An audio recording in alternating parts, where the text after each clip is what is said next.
Hello and welcome back. I hope everyone's doing well, and hopefully you can actually hear me now. And I've got a nice new crisp mic. Hopefully, I think it should be better from what I tested. If not, please let me know in the comments. I'm just actually thinking of investing to a high quality studio mic. Um, but yeah, today I just wanted to do a nice quick video about planning, confidence, and problems you might occur if you don't plan, and what can you do about them. So without further ado, let's just get right into it. Planning, confidence, and problems, and how they all come together. So, should you plan? Planning takes time to save time. And basically, what that means is if you sit down and plan, technically you're not being productive and you're not doing actually any work that's getting you closer to your work in terms of actual milestones, but it's going to increase, like, make it faster for you to reach those milestones once you actually start working. So this is good if you actually sit down and make plans which are actually helpful to you and which will help you in your journey and be productive. But it can come to your detriment if you just use it as a form of procrastinating. So say, oh, I'm in the planning stage of my business, so I don't have to put anything out. I don't have to do any work just yet. I'm planning. But most of the time they're just procrastinating and using it as an excuse. So that's the danger you have. And there's this graph I put on the screen right here where it just shows what happens with good planning and bad planning, where good planning takes a bit of effort at the start for ease in the long term, and bad planning does the opposite. But some online gurus just advise you to just get started, get your teeth into it, and once you arrive at those problems, you can tackle them as they come on. And this is mainly to avoid what I just explained earlier of that, like, procrastinating, where you actually think you're doing something, but you're actually not. And there's a very fine line between planning and just procrastinating and not doing the work. And so online gurus are kind of right in saying that you shouldn't do that. And sometimes you shouldn't plan and just get into it because you just remove the risk of starting to procrastinate. But it also increases the problem. What if, due to the lack of planning, you run into some problems down the line? So, how do I personally plan? So, I use a combination of three things mainly. Actually have it right here, my notebook. And if you look at it, you can just see. Let's go through. There's just pages of notes. Let me turn off the background mover. Yeah, just pages of notes.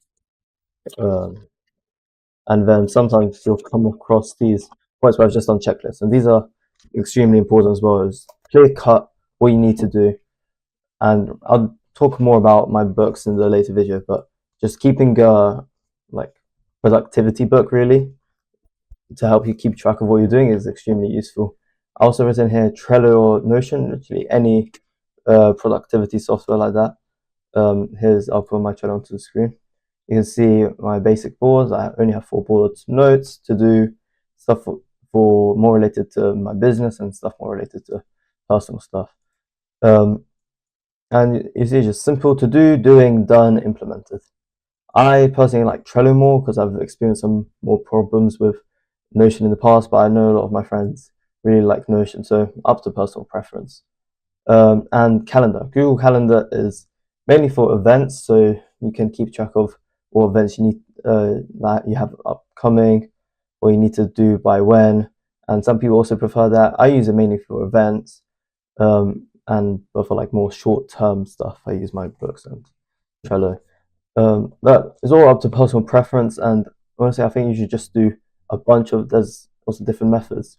Just go online, Google them, try some of mine, try some of them, and whatever works for you, just stick with that and implement it because you'll see the how it helps your productivity immediately. Okay, and now I want to come on to the Dunning-Kruger effect, or the Goog Graph, as I like to call it, because a lot of people who know it would probably know it from these online gurus like Iman Gaji, Alex Hormozi, who showcase it in their videos for good reason. So it does well illustrate the correlation between wisdom and confidence. I can apply it to many examples in my own experience. So, for example, me starting this channel started it with the worst mic known to mankind at 5 a.m. when I was barely asleep. I took down that initial video just because of how bad it was, and that was after I was like super confident. I was like, yes, I can do this. What's there to know? And then you come and realize, oh, there's mics, and then you realize there's editing, making it audio good. I'm thinking of ways to make my videos more engaging. So you come across these problems more and more. And that's kind of the Dunning-Kruger effect. And you kind of reach this valley of despair where you face a lot of problems. You're not too confident to the point where you know what to do, and you don't have the wisdom to know what to do. So, but what they say is that you have to push through and come up the slope of enlightenment, where you finally push through, see the ball starting to roll, and you should get out of it and out of the valley of despair and continue on in the end. And it's a really good model. And drop down in the comments below if you have any good examples of how you can apply this to your experience. But this does highly illustrate why these gurus say you should just get into it, because if you go down this path, and no part is this the planning part.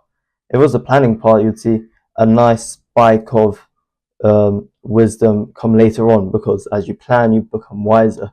But no, it shows the immediate spike because of how when you don't plan, you just get into it with lots of confidence, with little wisdom. That's the initial spike, and then the problems start rolling in.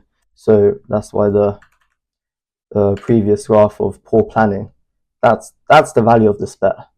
But what it doesn't show is that after this, you get that slope of enlightenment, and that planning graph doesn't show that. And that's why I don't like this planning graph. I think that it's rubbish, because if you start without a plan, and I'll get on where you start without a plan later, but it doesn't show that if you persevere and without making a plan and you reach a problem, even though you don't have a plan, you can still push through. And you not having a plan put in beforehand doesn't affect it. Yes, it might have prevented this problem, but plans aren't 100% like sightseers into the future. Your plan won't save you from everything. So that's why I think planning is useful, but doing it too extensive, you shouldn't do it extensively. You should just get the bare concepts and just get into it. And then as the problems comes, you can tackle them, because you don't want to get to the point where you're planning for situations that might not even happen, and then you're still unprepared for what will actually happen. So that's why I think this graph is rubbish. And if you start without a plan, you should just make a plan.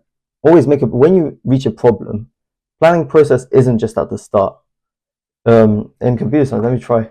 There's iterative design, computer science. In computer science, they teach you about this model, where it shows that planning isn't one step at the start. It's a continual process. You plan, implement, and then you test it, see there's some problems, come back to planning. And it's this cycle which is super important and useful, and what a lot of people miss. And they forget that planning doesn't only happen at the start, it happens throughout. So if you haven't planned initially and you come across a problem, don't be afraid to sit down with some paper and think of, okay, what can I do now? That's what you should do.